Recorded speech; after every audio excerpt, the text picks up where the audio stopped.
தோத்திரம். உலகெங்கிலும் இருந்து ஷாலோம் சபையின் ஆராதனையில் பங்கெடுக்கிற அத்தனை அன்பு உள்ளங்களுக்கு கிறிஸ்து இயேசுவினுடைய ஐஸ்வர்யமும் மகிமையும் ரட்சிப்பும் பெறுவீர்களாக.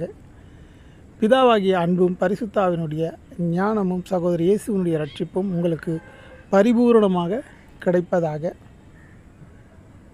ஷாலோம் சபையின் ஆராதனையில் பங்கேற்கிற அத்தனை அன்பு உள்ளங்களுக்கும் மறுபடியும் இயேசு கிறிஸ்துவின் மூலமாக வாழ்த்துதலை தெரிவிக்கிறோம். நீங்கள் ஆசீர்வாதமாக இருக்க வேண்டுகிறோம். சரி, தேவ செய்திக்கு நேராக கடந்து செல்வோம். யோவான் எழுதின நிருபம் எடுத்துக்கொள்ளுங்க. யோவான் எழுதின நிருபம் 3ஆம் நிருபம். இன்றைய செய்தி ஆசீர்வாதமான வாழ்க்கை எப்படி வாழ்வது, ஆசீர்வாதம்னா என்ன, அதை எப்படி பெறுவது, அவருடைய ஐஸ்வர்யத்தை நாம் சிலுவையில் பங்கெடுத்தோம். நாம் சுபிட்சமாக ஐஸ்வர்யமாக வாழ்வதற்கு சிலுவையில் கிறிஸ்து இயேசு ஏழ்மையானார். நாம் சுகமாக வாழ்வதற்கு, பரிபூரண சுகம் பெறுவதற்கு கிறிஸ்து இயேசு காயமானார். அவர் காயங்களிலால் நாம் சுகமானோமே இல்லையா? அதுபோல் நாம் நீதியாக வாழ அவர் சாபமானார் இல்லையா? அப்படி இருக்க நாம் ஐஸ்வர்யவானாக வாழ, எல்லாம் பலமும் நலமும் பெற்று வாழ கிறிஸ்துவுக்குள் எப்படி வாழ்வது? முதலாவது நம் மனநிலை எப்படி இருக்க வேண்டும், அதை சிந்திப்போம். 2ஆம் வசனம். 2 பிரியமானவனே, உன் ஆத்துமா வாழ்கிறது போல நீ எல்லாவற்றிலும் வாழ்ந்து சுகமாயிருக்கும்படி வேண்டுகிறேன். வசனம் என்ன சொல்லுது? பிரியமானவனே, உன் ஆத்துமா வாழ்கிறது போல நீ எல்லாவற்றிலும் வாழ்ந்து சுகமாயிரு. எல்லாரும் சொல்லுங்கள், சுகமாயிரு.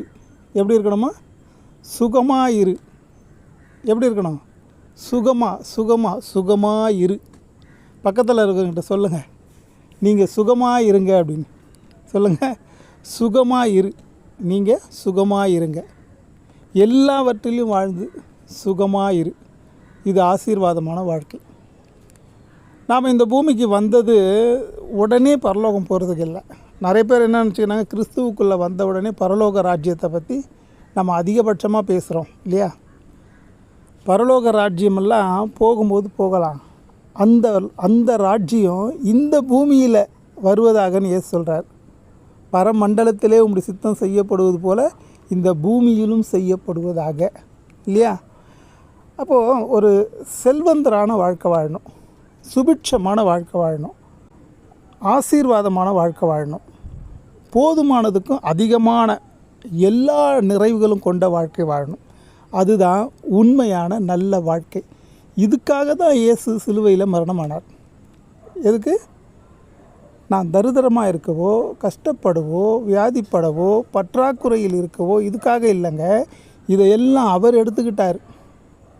இயேசு எப்படிப்பட்டவர்? அவரை கொண்டும் அவருக்கென்றும் இந்த உலகம் படைக்கப்பட்டது இல்லையா? எபிரியருக்கு எழுதின நிருபம் சொல்லப்படுது. இந்த உலகம் எப்படி படைக்கப்பட்டதா? அவருக்கென்றும் அவரை கொண்டும் படைக்கப்பட்டது. அவ்வளோ பெரிய செல்வந்தர், எல்லாவற்றுக்கும் சொந்தக்காரர். அவர் என்னவானார்? அடிமையின் ரூபம் எடுத்து மனுஷ சாயலாகி இங்கே எல்லா பாடுகளும் பட்டு நமக்காக மரித்தார். ஏன்? நாம் அந்த பாடுகளெல்லாம் படக்கூடாது. இனி கிறிஸ்துவுக்குள் ஒருவர் இருந்தால் அவர் சுபிட்சமாக இருக்கணும், செல்வந்தரனாக இருக்கணும், ஐஸ்வர்யவானாக இருக்கணும். ஏன் அப்படி இருக்கணும் அப்படின்னா, உலக பொருளாசை மீது பற்று வராதா அப்படின்னா வரக்கூடாதுன்னு தான் அப்படி சொல்கிறோம். உலக பொருளாசை பற்று வரக்கூடாது. ஐஸ்வர்யவானாக இருந்தால் பற்று வராதுங்க, தரித்திரனாக இருந்தால் தான் வரும். நம்முடைய எண்ணம் சிந்தனையே விசாலமாக இருக்கணும். அதுக்கு எப்படி இருக்கணுமா? பிரியமானவனே, உன் ஆத்மா வாழ்கிறது போல் எல்லாவற்றிலையும் வாழ்ந்து சுகமாயிரு. நம்ம ஆத்மாவுடைய ஏக்கம் என்ன? எல்லாவற்றையும் அனுபவிக்கணும் இல்லையா? எல்லாவற்றையும் நாம் பெறணும், எல்லாவற்றையும் நாம் செய்யணும் அப்படின்னு இல்லையா? இது நேர்மையானதும் நன்மையானதுமா இருக்கணும். உன் ஆத்மா வாழ்கிறது போலனா முதல்ல நம்ம தேவன் ஆவியாக இருக்கிறார், அவரை தொழுது கொள்ளுகிறவங்களும் ஆவியோடும் உண்மையோடும் தொழுது கொள்ளணும் இல்லையா? அந்த தேவன் நம்முடைய ஆத்மாக்குள்ளே எப்படி வாழுறார்னா உண்மையாக வாழுறார். உண்மையான விஷயம்னா ஒன்று தெரிஞ்சுக்கங்க, எல்லாவற்றையும் அனுபவிக்கணுன்னாக்கா எல்லா கெட்ட பழக்கமும் நினச்சிக்காதீங்க. அது பொல்லாங்க அந்த மாதிரி சிந்தனை கொடுப்பான். நீங்கள் அதில் விழுந்துடாதீங்க. ஏன்னா பூமி எங்கும் பொல்லாங்கினால் நிறைந்து இருக்கிறதுன்னு வேதம் சொல்லுது. அதை நல்லா ஞாபகம் வச்சுங்க. அந்த பொல்லாங்கனிலிருந்து நாம் விடுதலையாகப்பட்டிருக்கிறோம் கிறிஸ்து இயேசுவின் மூலமாக. பொல்லாங்கனை அவர் ஜெயிச்சு விட்டார், பாவத்தின் கூரை அவர் உடைச்சிட்டார். இப்போ நம்ம பொல்லாங்கனுடைய சிந்தனைலாம் இருக்கக்கூடாது. உன் ஆத்மா வாழ்கிறது போல் எல்லாவற்றிலும் வேதத்தை நல்லா தெளிவாக படிச்சுக்கோங்க. உன் உடம்பு வாழறது போல், உன் மனசு வாழறது போல், உன் உணர்வுகள் வாழ்வது போல் அப்படின்னு சொல்லியிருந்தால் தான் தப்பு. உடம்பு எதை வேணாலும் ஆசைப்படும், நல்லா மது அருந்தணும்னு ஆசைப்படும் இல்லையா? ஆனால் குடல் வெந்து போயிடும். ஜாக்கிரதையாக இருங்க. செல்வந்தனம் ஆன பிறகு மது அருந்தணும், இதெல்லாம் இன்றைக்கி ஒரு நாகரிக வாழ்க்கை அப்படின்னு போனோம்னா குடல் அழுகி போயிடும். புகைப்பிடிக்கணும், சிகரெட்லாம் பிடிக்கணும், ரொம்ப விலை உயர்ந்த சிகரெட்லாம் பிடிக்கணுன்னா லங்ஸு கெட்டு போயிடும், வாழ முடியாது. அதெல்லாம் நல்ல வாழ்க்கை கிடையாது, புரியுதுங்களா? விபச்சாரத்தில் பல பெண்களோட ஈடுபடணும் அப்படின்னாக்கா எய்ட்ஸுங்கிற நோய் உயிர்கொல்லி நோய். அது ஆள் ஒன்றுத்துக்கும் உதவாமல் போயிடுவாங்க இல்லையா? மற்ற பாவங்கள் கூட வெளிப்புறத்தில் இருக்கான். விபச்சாரம் மட்டும் தன் சொந்த உடலுக்கே நம்ம பாவத்தை செஞ்சுக்கிறோம் அப்படின்னு பவுல் சொல்கிறாங்க. அப்போ இந்த தேகமாகப்பட்டது வெறும் புசிப்புக்கும் குடிப்புக்கும் மாத்திரம் இல்லைங்க, தேவன் தங்குகிற ஆலயம் என்று எண்ணுங்கள் வேதம் சொல்லுது. இது தேவன் தங்குகிற ஆலயம். அப்போ இந்த ஆலயத்தை பரிசுத்தமாக வச்சுக்கணும். முதல்ல நம் தேகத்துக்கு தேவையான அத்தனை தேவைகளும் இறைவனிடத்தில் பெற்றுக்கொள்ளுங்க. அதை முழுமையாகவே பெற்றுக்கொள்ளுங்க. பிதாவிடத்தில் கேளுங்க. இயேசுவின் நாமத்தினால, பிதாவே எனக்கு ஒரு நல்ல வாழ்க்கை அமைச்சு கொடுங்க, என் அறிவுக்கு எட்டினது போல இல்லை, உம்முடைய சித்தத்தின்படி எனக்கு அமைச்சு கொடுங்க. நாம் நல்ல சிந்தனையோடு இருக்கும் போது பிதா நமக்கு தேவையானதை அதிகபட்சமாக செய்வார். நல்லதை நினச்சி நம்ம நல்லது செய்யணும் அப்படின்னு எண்ணும்போது பிதா அதற்கான தேவை அனைத்தையும் கொடுப்பார். இயேசு சொல்கிறாரு, என் நாமத்தில் இது வரைக்கும் நீங்கள் கேட்டதில்லை, இனி நீங்கள் என் நாமத்தினால பிதா கிட்ட கேளுங்க, உங்களுக்கு எல்லாவற்றையும் கொடுப்பாரு. கேளுங்கள் தரப்படும் இல்லையா? நாம் ஏன் முதல் ஐஸ்வர்யான ஆகணும் அப்படின்னா, நாம் நிறைய பேருக்கு உதவி செய்யணும். உங்களை நேசிக்கிறது போல் பிறரை நேசி இல்லையா? அந்த வசனத்தை நான் நிறைவேற்றணுன்னா, அந்த வசனம் நடைமுறைக்கு வரணும்னா என்ன பண்ணணும்? நான் நல்லா இருக்கணும், நல்ல வசதியான வீட்டில் இருக்கணும், நல்ல துணி போடணும், நல்ல உணவு அருந்தணும் அப்படின்ற ஒரு எண்ணம் இருக்கு இல்லையா? இந்த நிறைவு வரும்பொழுது இதை நான் மற்றவர்களுக்கும் செய்யணுன்ற எண்ணம் இருக்கணும். அப்போ உங்களுக்கு கண்டிப்பாக செல்வம் தேவை இல்லையா? அதை பிதா அதிகபட்சமாக கொடுப்பார். அதனால் கிறிஸ்துவுக்குள்ளே இருக்கிறவங்க முதல்ல நல்ல ஆடைகள் போடணும். அதுக்கு நிறைய பணம் தேவை, செல்வம் தேவை, ஐஸ்வர்யம் தேவை. பிதா கிட்ட கேட்டு வாங்குங்க. இதுக்கெல்லாம் பிதா கிட்ட இப்படியெல்லாம் கேட்கலாமான்னா ஏசு சொல்கிறார், தன் பிள்ளைக்கு அப்பத்தை கேட்டான் கல்லை கொடுப்பானா இல்லையா? கொடுக்க மாட்டான் இல்லையா? அது மாதிரி கொள்வதற்கு முன்னமே நமக்கு என்னது தேவை என்று பிதாக்கு தெரியும். அதனால் நம்முடைய எண்ணங்களை கடவுள் தெரிந்திருப்பார். இயேசு சொல்கிறார், இருதயத்தின் நிறைவு தான் அவனவன் வாய் பேச மாட்டேன். இப்போ இருதயத்தில் நிறைய ஏக்கங்கள்லாம் வச்சுருப்போம் இல்லையா? அது ஆத்மாவில் பதியுது. அந்த ஆத்மாவும் ரொம்ப சோர்வடையுது. எனக்கு ரொம்ப வறுமையாக இருக்குது, எனக்கு இது பற்றாக்குறையாக இருக்குது, நான் இப்படியெல்லாம் இருக்கணும்னு விரும்புகிறேன், எனக்கு இதெல்லாம் கிடைக்காதா, இப்படி ஏக்கம் வைக்காதீங்க. பிதா கிட்ட விண்ணப்பம் வைங்க. பிதாவே எனக்கு இப்படி ஒரு வாழ்க்கை அமைச்சு கொடுங்க, என்னுடைய தொழிலை விருத்தி பண்ணி கொடுங்க, நான் செய்ய போகிற பிஸ்னஸ் நல்லா டெவலப்மெண்ட் ஆகிறதுக்கு ஒரு வழி பண்ணுங்க, எனக்கு ஒரு நல்ல கல்வி கொடுங்க, எனக்கு ஒரு நல்ல கல்வியாளரை கொடுங்க, படிக்கிற பிள்ளைங்களா எனக்கு ஒரு நல்ல பள்ளி கிடைக்கிற மாதிரி வழி செய்யுங்க, எனக்கு நல்ல கல்லூரி கிடைக்க உதவி செய்யுங்க. ஏன் நம்ம விசுவாசிங்களே எனக்கு ஒரு நல்ல போதகர் கிடைக்க அருள் செய்யுங்க இல்லையா? எனக்கு ஒரு நல்ல மெய்ப்பெண் கிடைக்க வழி செய்யுங்க. நீங்கள் வேண்டிக் கொள்வதற்கு முன்னமே பிதா இதை அறிந்திருப்பார். நீங்கள் இதை விரும்பணும். முதலாவது இதை நீங்கள் விரும்பணும். நாம் விரும்பி அதை கேட்கும்போது பிதா அப்படியே செய்வார். பாருங்கள், நாம் செல்வந்தராக இருந்தால் தான் மற்றவங்களுக்கு நாம் இந்த உதவிகளெல்லாம் செய்ய முடியும். இந்த உதவியெல்லாம் நான் செஞ்சே தீரணுமானா கண்டிப்பாக செஞ்சு தீரணும். இதுதான் புண்ணிய கணக்கில் வந்து சேருது. இதெல்லாம் நீங்கள் செய்யணுன்னே வேதம் சொல்லுது. 4ஆம் வசனம், 4 என் பிள்ளைகள் சத்தியத்திலே நடக்கிறார்கள் என்று நான் கேள்விப்படுகிற சந்தோஷத்திலும் அதிகமான சந்தோஷம் எனக்கு இல்லை. 5 பிரியமானவனே, நீ சகோதரருக்கும் அந்நியருக்கும் செய்கிற யாவற்றையும் உண்மையாய் செய்கிறாய். யாருக்கு செய்கிறோமா? நாம் சகோதரருக்கும் அந்நியருக்கும் நன்மையானவற்றை செஞ்சே தீரணும். அப்படி செய்யும்பொழுது இந்த சமுதாயத்தில் இவர் ரொம்ப நல்லவர், இவர் ரொம்ப தயால குணம் உடையவர்னு சமூகம் பேசும் நம்மளை.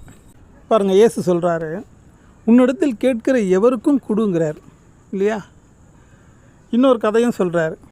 நான் வீதியில் வந்தேன், நான் பசியாக இருந்தேன், எனக்கு ஒருத்தர் உணவு கொடுத்தார். நான் வஸ்திரம் இல்லாமல் இருந்தேன், எனக்கு ஒருத்தர் வஸ்திரம் கொடுத்தார். நான் வியாதியாக இருந்தேன், என்னை ஒருத்தர் வைத்தியம் பார்த்தார். நான் சிறைப்பட்டிருந்தேன், என்னை விடுதலையாக்கினார். சொல்கிறார் இல்லையா? இவங்க தான் பரலோக ராஜ்யத்துக்குள்ளே போவாங்களாம். புரியுதுங்களா? இது ஒரு கூட்டம். இன்னொரு கூட்டம் வந்து எதுவுமே செய்யலை, எல்லாம் கடவுள்கிட்ட போகும்போது அங்கே கிறிஸ்து நியாய தீர்ப்பு வருது. அப்போ கிறிஸ்து கேட்குறாரு, நான் உங்கள் தெருவில் பசியாக இருந்தேன், எனக்கு ஒரு வேளை சோறு கூட போடலையே. இன்னொருத்தர்கிட்ட கேட்குறாரு, நான் வஸ்திரம் இல்லாமல் இருந்தோம், எனக்கு ஒரு வஸ்திரம் கூட கொடுக்கலையே. இன்னொருத்தர்கிட்ட கேட்குறேன், நான் வியாதிப்பட்டிருந்தேன், நீங்கள் எனக்கு எந்த உதவியும் செய்யலையே அப்படின்னு. அவங்களாம் என்ன சொல்கிறாங்க, நான் உங்களை பார்க்கவே இல்லையே அங்கே. அப்போ கிறிஸ்து சொல்கிறாரு, உங்கள் வீதியில் ஒரு பிச்சைக்காரன் ஒருத்தர் இருந்தானே, அது யாரும் இல்லை, அது நான் தான். இதையெல்லாம் செஞ்ச கூட்டம் ஒன்று வருது.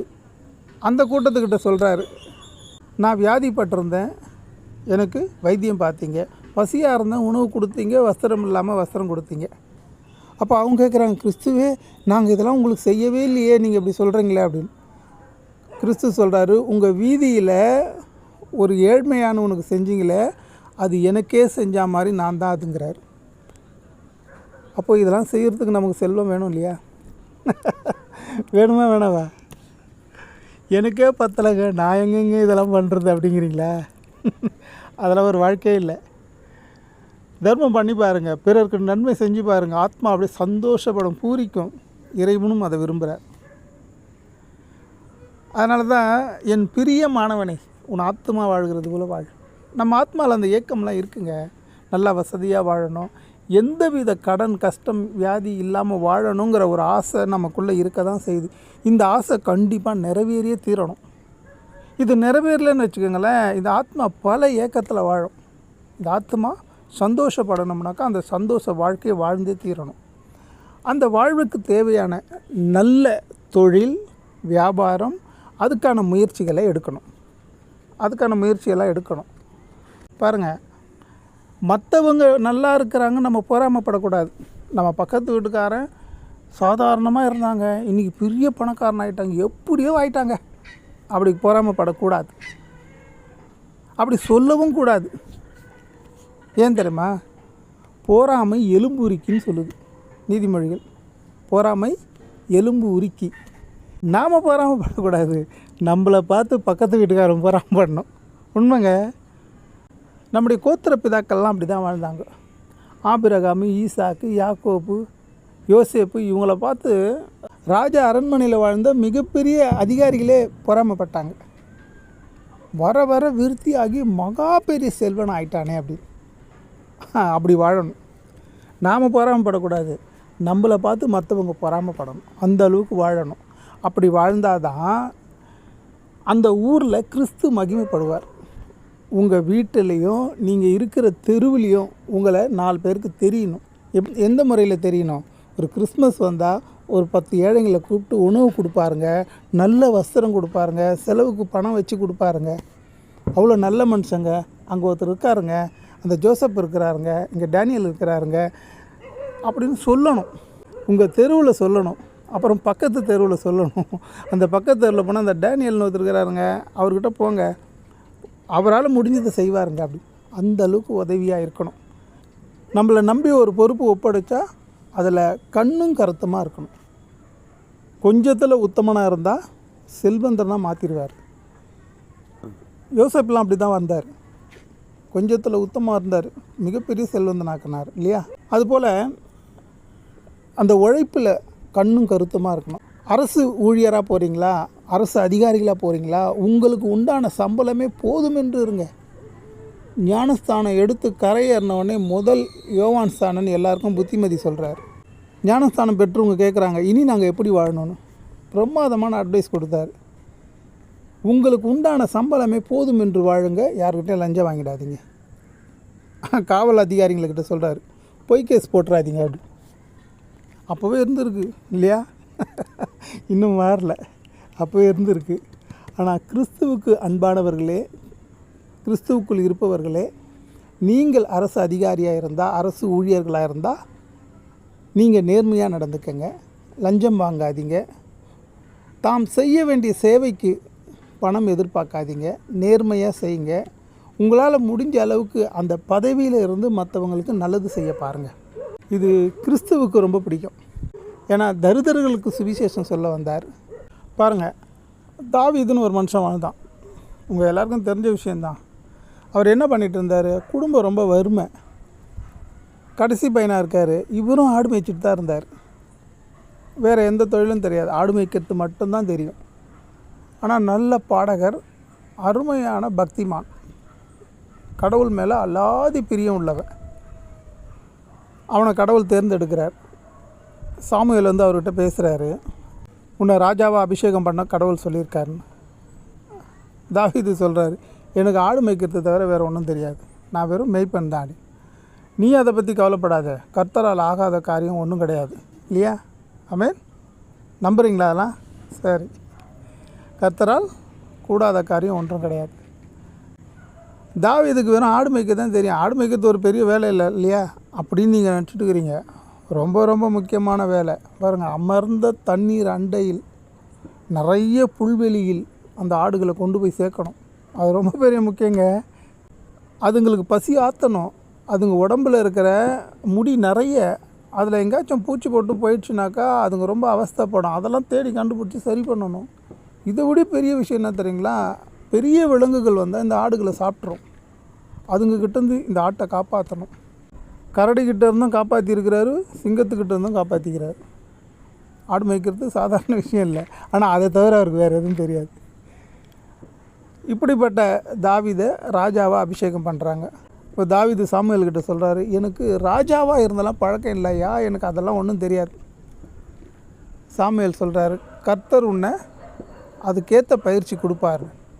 தாவீது சொல்கிறான், என் கைகளை யுத்தத்துக்கு பழக வைத்தார். எப்படிப்பட்ட பயிற்சி பாருங்கள். ஆடு மேய்க்கிறவனுக்கு யுத்த பயிற்சி அவன் கைக்கு சொல்லிலாம் யாரும் கொடுக்கலங்க. இந்த யுத்த பயிற்சிக்கெல்லாம் அவனுக்கு பயிற்சியாளர்லாம் கிடையாது. சேனைகளின் கர்த்தரே பயிற்சியாளர். என் கைகளை யுத்தத்துக்கு பழகி வைத்தார். சவுல் முன்னாடி கொண்டு போய் நிறுத்துகிறாங்க. சவுலுக்கு மிகப்பெரிய எதிரி ஒருத்தன் இருக்கிறான். கோலியாத்துன்னு ஒரு ஆள் இருந்தான். அவன் சவுலுக்கு மிகப்பெரிய தலைவலியாக இருந்தான். சவுல் எவ்வளோ ஆட்கள் அனுப்புகிறாரு, அவனை ஜெயிக்கவே முடியல. அவன் எப்படிப்பட்டவன் தெரியுங்களா? இந்த தறி நெய்கிறாங்களே, ரெண்டு பக்கம் பெரிய பெரிய அளவில் ஒரு மரம் வச்சுருப்பாங்க. அதை 2 பேர் தூக்கணும். அவ்வளோ தடி மரத்தை ஒரு கையால் தூக்கிட்டு சண்டைக்கு போகிறான். அந்த சண்டையில் வரவங்களை எல்லாரும் அந்த தடியால் அடித்தே சாவடிக்கிறான். கோலியாத்துங்கிறவன் ஒரு மாமிச மலை மாதிரிக்கிறான். அவன் சவுலுக்கு மிகப்பெரிய தலைவலி ஆகிட்டான். அது இல்லாமல் இஸ்ரவேலின் ஒரு தூஷிக்கிறான். அவங்ககிட்ட மோதணும். யார்? இந்த ஆடு மேய்க்கிற தாவீது. கர்த்தர் எப்படி கொண்டு போகிறார் பார்த்தீங்களா? நமக்கு முன்னாடி இருக்கிற பிரச்சனை ரொம்ப பெருசாக தெரியுங்க. ஐயோ இது என்னால் முடியாதுன்னு தான் தோணும். ஆனால் கர்த்தர் கூட இருந்தால் அவரால் ஆகாத காரியம் ஒன்றும் இல்லை இல்லையா? இந்த தாவீது அனுப்புகிறாரு. இதுக்கு முன்னாடி போனவங்களாம் எவ்வளோ பெரிய ஆயுதங்கள்லாம் எடுத்துகிட்டு போனாங்க. உடம்பு முழுக்க கவசங்கள்லாம் மாட்டிகிட்டு போனாங்க யுத்தம் நடத்த. ஆனால் தாவீது போகும்போது அப்படி போல். அவன் ஆடு மேய்க்கிட்டான் பாருங்கள், அதே ட்ரெஸ் தான். சைடில் ஒரு பை, அதில் அந்த ஆற்று ஓரத்துலேருந்து ஒரு 5 கல் பொறுக்கி போட்டுக்கிட்டான். கையில் ஒரு கவாங்கோல் அப்படின்னு போனான். நம்ம ஊரில் அதை உண்டிகோல்னு சொல்லுவோம். அதில் ஒரு கல் வச்சு சுற்றி அடிப்பான். நம்ம ஊரில் ஒரு கல் வச்சு அதை இழுத்து அடிப்போம் லப்பரில் இல்லையா? அந்த ஊரில் அது கவாங்கல்லுன்னு பேர். அதுக்கு ஒரு லெதரில் செஞ்சுருப்பாங்க. ஒரு கல் வச்சு அதை சுற்றி குறி பார்த்து அடித்தா அந்த இடத்துல ஒரு துப்பாக்கியில் சுட்டால் கூட அவ்வளோ வேகத்தில் போகுது. அந்த மாதிரி வேகமாக அடிப்பான். சவுல் அவருடைய பிள்ளைங்கள்லாம் சொல்கிறாங்க, நான் நிறைய ஆயுதங்கள்லாம் தரேன், நாங்களும் கூடலாம் வரோம் அப்படின்னு. அதெல்லாம் ஒன்றும் வேணாம். இஸ்ரவேலின் தேவன் என் கூட இருக்கிறாரு, சேனைகளின் கர்த்தர் அவர், இவன் எம்மாத்திரம் எனக்கு அப்படின்ட்டு 5 கல் எடுக்கிறாரு. அதில் முதல் ஒரே ஒரு கல் தான். இஸ்ரவேலின் தேவனையை தூஷிக்கிற அப்படின்ட்டு அதை அடித்தான் பாருங்கள். கரெக்டாக நெத்தி போட்டில் பட்டு ஆள் காலி. எல்லாம் அசந்து போயிடறாங்க. படிக்கிற நமக்கே ஆச்சரியமாக தான் இருக்குது இல்லையா? என்னடா ஒரு சாதாரண ஆள், ஒரு ராஜாவே மோதி அவனால் ஜெயிக்க முடியல, அவனை சாதாரண ஒரு சின்ன கல்லில் அடிச்சிட்டாருங்க. நமக்கு ஒன்றும் அது பெரிய விஷயமாக தோணலாம். கடவுள் முன்னாடி அது சாதாரண விஷயம். ஏன்னா அவ்வளோ நல்லவனாக இருந்தான் தாவீது. நமக்கு பிரச்சனைன்னு பெருசாக தெரியலாம், அப்படி தாங்க இருக்கும். நமக்கு முன்னாடி இருக்கிற துன்பங்கள், நமக்கு முன்னாடி இருக்கிற வறுமைகள், நமக்கு முன்னாடி இருக்கிற போட்டி, தொழில் ரீதியாக, கல்வி ரீதியாக நம்ம எடுத்து வைக்கிற ஒவ்வொரு அடிக்கும் பெரிய பெரிய அளவில் ஒரு மலைப்பாக தான் தெரியும். மலை மாதிரி, இந்த கோலியாத் மாதிரி. கர்த்தருடைய நாமத்தினால எல்லா விஷயத்தையும் நன்மையாக செய்யுங்க. கர்த்தருடைய நாமத்தினால முயற்சி எடுங்க. ஒரே செயலில் எல்லாம் வெற்றி பெறுவீங்க.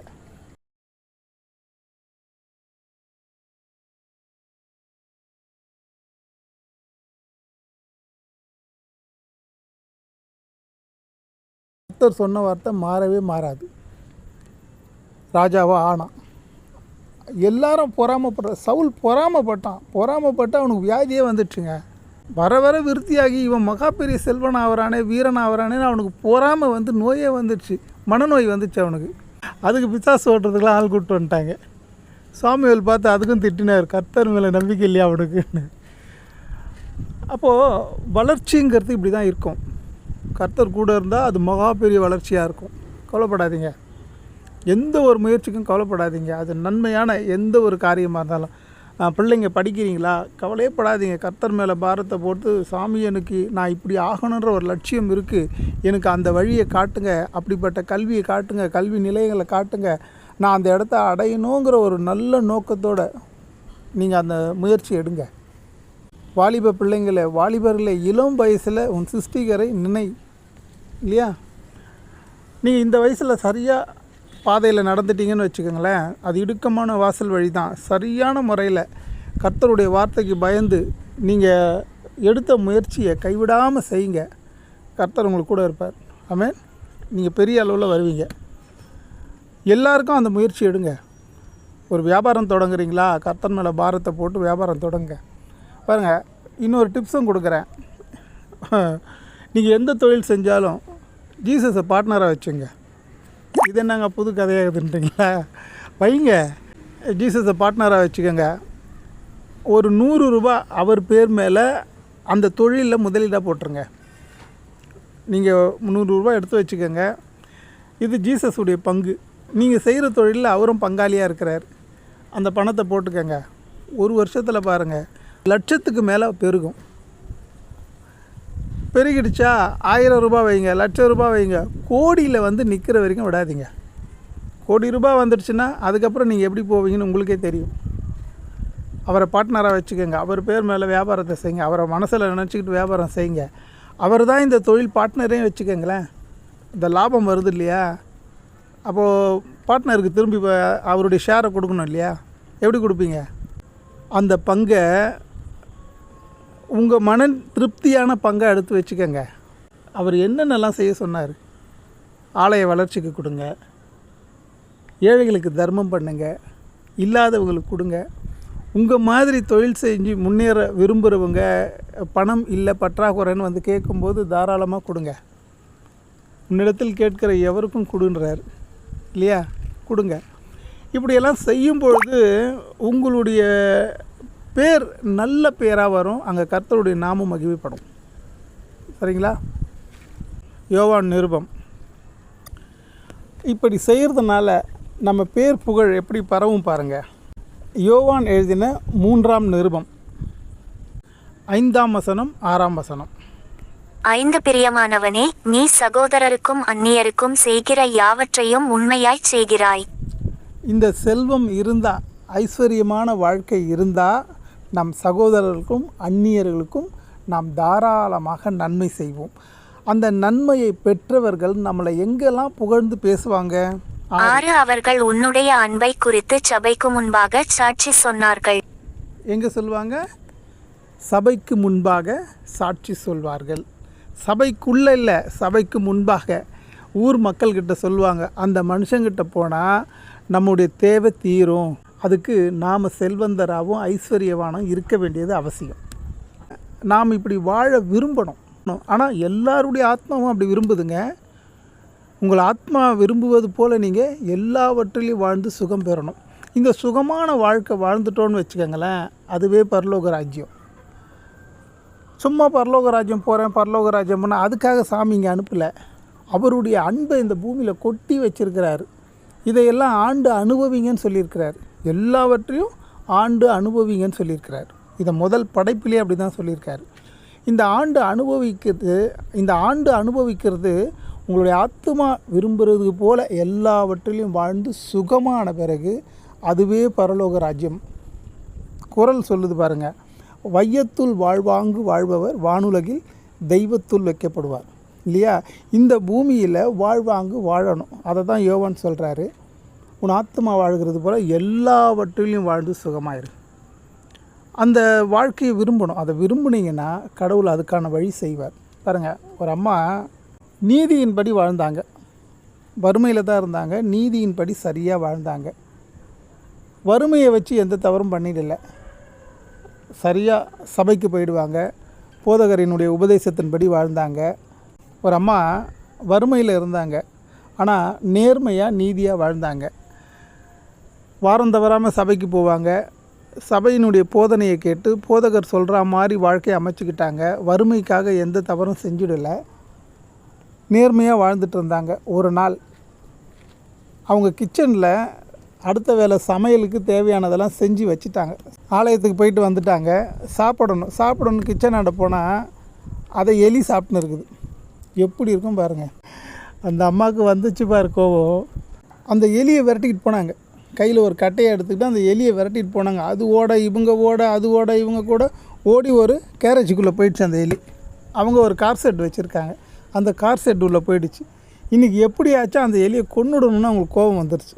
போனால் அந்த கார் செட்டுக்குள்ளே ஒரு பழைய காலத்து மரப்பெட்டி இருக்குது, அதில் ஒரு ஓட்டை இருக்குது. அதுக்குள்ளேருந்து தான் அது தினமும் வந்து இவங்க உணவெல்லாம் சாப்பிட்டு போகிறது. இதெல்லாம் அந்த வலைக்குள்ளே போன உடனே அவங்களுக்கு கோபம் தாளாமல் அந்த பெட்டியை ஓங்கி அடித்தாங்க பாருங்கள். அது பெட்டி உடஞ்சி போச்சு, பீஸாக உடஞ்சி போச்சு. எலி தப்பிச்சு ஓடிடுச்சு, அந்த பெட்டி உடஞ்சி போச்சு. அந்த பெட்டி உடஞ்ச உடனே அதில் பார்க்குறாங்க, அதில் ஒரு அழகான ஒரு மரப்பெட்டி ஒன்று இருக்குது. இது என்னவா இருக்கும்ன்ட்டு அந்த பெட்டி எடுக்கிறாங்க. அந்த பெட்டி எடுத்து திறந்து பார்த்தா அதில் தங்க நாணயங்கள் இருக்குது. அதுவும் மன்னர்களுடைய புகைப்படங்கள் வச்ச ஒரு நாணயம் இருக்குது. அவங்களுக்கு ஒன்றுமே புரியல. என்னடா நம்ம வீட்டில் இவ்வளோ பெரிய செல்வம் இருந்திருக்குது, நமக்கு தெரியாமல் போச்சேன்னு அதை எடுத்துக்கிட்டு ஒரு துணியில் சுற்றி கொண்டு போய் சபைக்கு கொண்டு போனாங்க. அவங்களுக்கு உபதேசம் பண்ணுற அந்த பாதிரியார்கிட்ட கொடுத்து, இது மாதிரி எங்கள் வீட்டில் நடந்தது, இந்த கேரேஜில் இந்த பெட்டி எனக்கு கிடச்சிதுன்னு. அதை திறந்து பார்த்தோன்னே அந்த பாதிரியாருக்கு ரொம்ப ஆச்சரியம். இது விலை மதிக்க முடியாத ஒரு பொக்கிஷம் உங்களுக்கு கிடச்சிருக்காரு. அந்த அம்மாவுக்கு ஆச்சரியம். என்ன சாமி சொல்கிறீங்க, நானே வறுமையில் இருக்கிறேன், என் வறுமை நீங்கணுமா இதில்னு? உங்கள் வாழ்க்கையே மாறிட போகுதுன்னார். வறுமை என்னம்மா வறுமை, உங்கள் வாழ்க்கையே மாறப்போகுதுன்னார். $1000 $1,00,000 கிடைக்குமா அப்படின்னா, அப்படியெல்லாம் எதிர்பார்க்காதீங்க, வாங்க இதுக்கான மதிப்பு போடுறதுக்கு ஒருத்தர் இருக்காருன்னு அவர் அந்த மதிப்பு பார்க்குறவர்கிட்ட கொண்டு போனார். வெறும் தங்கத்துக்கான மதிப்பு இல்லைங்க அது. இந்த மாதிரியான ஒரு பொக்கிஷமான ஒரு பொருட்கள் எல்லாம் கலெக்ட் பண்ணுறதுன்னு ஒரு கூட்டம் இருக்குது. அங்கே கொண்டு போய் அவங்ககிட்ட கொடுத்தா இந்திய மதிப்புக்கு 66 கோடி ரூபாய் அவங்களுக்கு கிடைக்குது. எவ்வளோ கிடைக்குது? 66 கோடி. 1 சாமுவேல், திருப்பிக் கொள்ளுங்க, 1 சாமுவேல் 2ஆம் அதிகாரம் 8ஆம் வசனம். அவர் சிறியவனை புழுதியிலிருந்து எடுத்து எளியவனை குப்பையிலிருந்து உயர்த்துகிறார். அவர்களை பிரபுக்களோடு உட்காரவும் மகிமையுள்ள சிங்காசனத்தை சுதந்தரிக்கவும் பண்ணுகிறார். பூமியின் அஸ்திபாரங்கள் கர்த்தருடையவைகள், அவரே அவைகளின் மேல் பூச்சக்கரத்தை வைத்தார். எப்படிப்பட்ட ஆசீர்வாதம் கொடுக்குறாரு? சிறியவனை புழுதியில் இருந்து எடுத்து எளியவனை குப்பையிலிருந்து உயர்த்துகிறார். இல்லையா? கர்த்தரால் ஆகாத காரியம் ஒன்றுமே கிடையாது. வறுமையில் வாழ்ந்தவங்களுக்கு அவங்களுக்கு வயசு என்ன தெரியுங்களா? 60 வயசு. கிடைச்சது எவ்வளோ? 66 கோடி. அதை என்ன பண்ணுறது? அவங்க பிரார்த்தனை பண்ணாங்க கடவுள்கிட்ட, கடவுளே இதை நான் என்ன பண்ணணும் அப்படின்னு. முதல் கையெழுத்து 6 கோடி ரூபாய் அந்த சபைக்கு கொடுத்துட்டார். ஏன்னா அவர் தான் இவங்களை இவ்வளோ வயசு வரைக்கும் பார்த்துட்டு இருந்தார். இவங்களுக்கு வேண்டிய தேவைகளெல்லாம் செஞ்சு கொடுத்துருக்காரு, இவங்களுக்கு உணவு கொடுத்துருக்காரு, நல்ல ஆலோசனையை சொல்லி அவங்க மனந்தளராத வரைக்கும் கர்த்தருக்குள்ளவே வழிநடத்திக்கிறார். முதல் அவங்க கொடுத்தது சபைக்கு கொடுத்தாங்க. 6 கோடி சபைக்கு கொடுத்துட்டாங்க. மீதமுள்ள 60 கோடியில் ஒரு பெரிய பண்ணை நிலம் வாங்கினாங்க. வாங்கி 16 விதமான தொழில்களை ஆரம்பித்தாங்க. கொஞ்சம் கொஞ்சமாக தொழில்களை தொடங்கி 16 விதமான தொழில் அவங்களுக்கு. 88 வயசு வரைக்கும் ஆரோக்கியமாக வாழ்ந்தாங்க. அவங்க சம்பாதித்த பல கோடி ரூபாயை ஊட்டச்சத்து குறைபாடான குழந்தைங்களுக்கு இந்த பணத்தை கொடுக்குறேன்னு எந்தெந்த நாட்டில் ஏழ்மையாக இருக்கோ அந்த நாட்டுக்கு கொடுத்தாங்க. மிக செல்வந்தரமாக வாழ்ந்தாங்க. ஒரே ராத்திரி அவங்க வாழ்க்கை திருப்பி போட்டுருச்சு.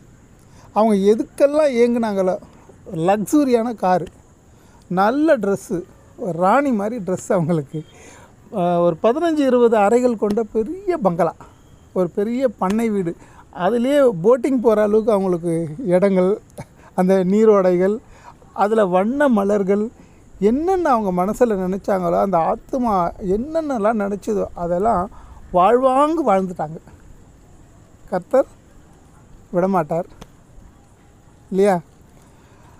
அவங்களுடைய உண்மையான அந்த ஜபம் அவங்களுடைய வாழ்நாளை சிறப்பாக நடத்துச்சு. ஏன் இவ்வளோ வயசாகிடுச்சுன்னா உண்மைதாங்க. ஆபிரகாம் கூட 90 வயசுக்கு மேலே தாங்க பிள்ளை பிறந்து அவர் செல்வந்திர வாழ்க்கை வாழ்ந்தார்.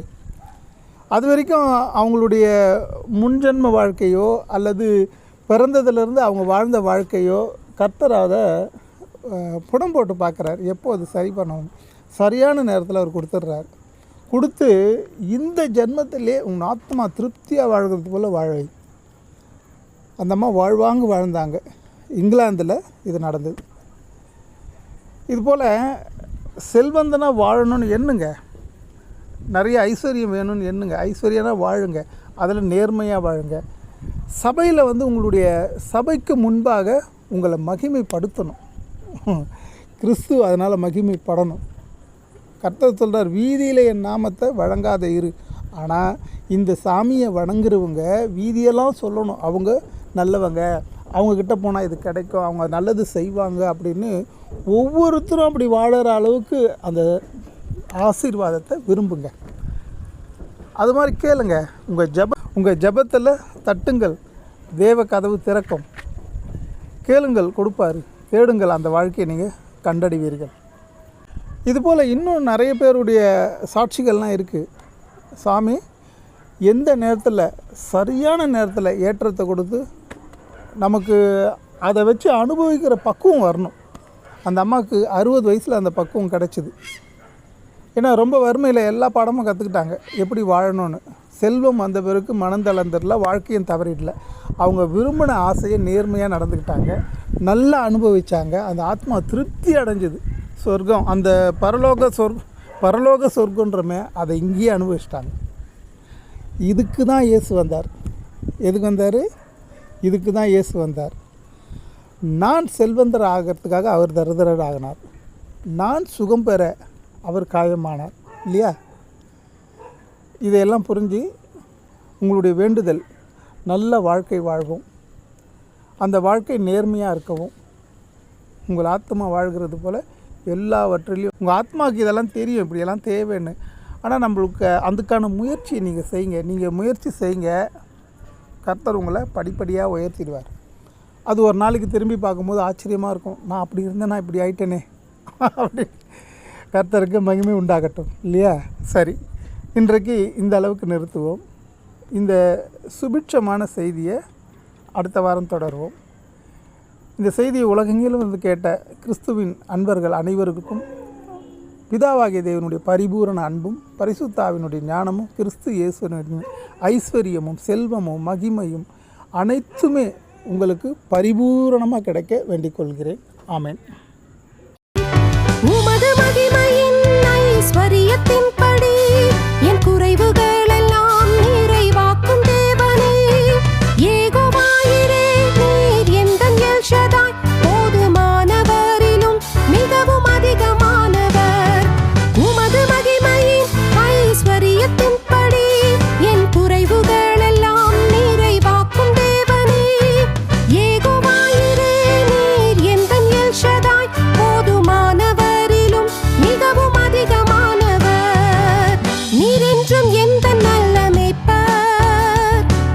என்னாலும் தாட்சிய